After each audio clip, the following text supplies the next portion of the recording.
Hi, this is Janabi from Mint Lounge. Today I will be speaking to teenage writer Arshya Gaur, who wrote the book How to Open a Parachute. The book chronicles her struggles with mental illness and body image issues. As writers, we know we write because we ache. Now let's hear what Arshya has to say. Hello, my name is Arshya Gaur. I'm a student in Vasant Valley School in New Delhi, and evidently, writing is my passion. My love for writing began at a really young age, and later, with my encounter with mental health and issues regarding that, I found that writing was the best form of expression that I had. And initially, they were just poems that I wrote about different emotions, different feelings I would experience at different journeys, at different parts of my journey. And later on, there were so many, I decided to compile them into a poem book. So, How to Open a Parachute is the title of my book. And that's basically a metaphor of that everybody in life during different stages faces, dilemmas or challenges. And whether or not we know it, we always have a parachute. And what's within our power is to decide whether we open that parachute or not. And that parachute can save us. And that parachute can provide us meaning to help us overcome that challenge. So this book basically contains all the feelings, emotions that I went through during my battle with mental health, and also is like a hope, giving people hope and inspiration to overcome their own challenges.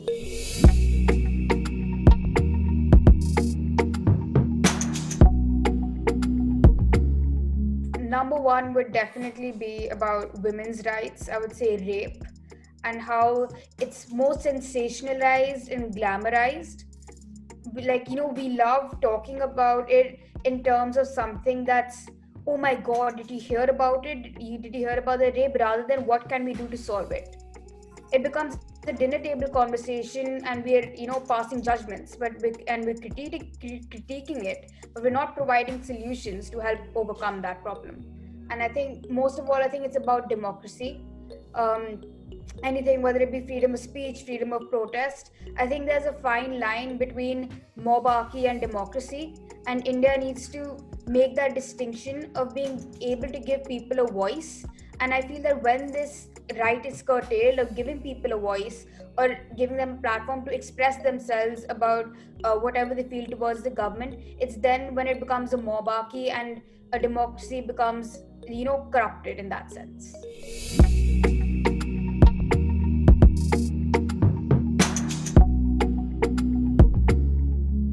I think young people really need to trust themselves when they feel a certain way or have a certain opinion.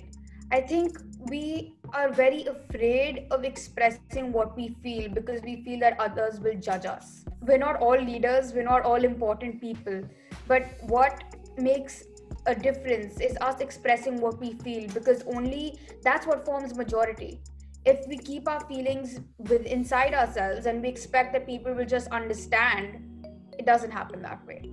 So I think the youth needs to take more initiative of expressing what it feels, and not just expressing what it feels, but move their thoughts to action.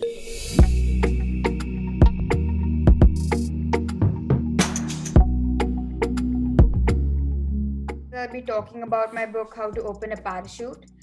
India has has a large population of teens who go through depression and anxiety. And many times I feel that society has a preconceived notion that, oh, it's just a phase, oh, it's just a fad, she'll get over it, he'll get over it. But I think it's time that we stop, we notice. And this book, basically, my relatives, my family had a lot of misgivings about, are you sure you really want to come out with this book? Are you sure you really want to talk about mental health? And honestly, it's the most liberating experience when you do. For me, writing that way became very therapeutic because I was able to express myself without feeling the need that a million people are going to judge me, because I don't know those million people. So just knowing that I can talk about what I feel or write about what I feel was what gave me the strength to overcome my struggles.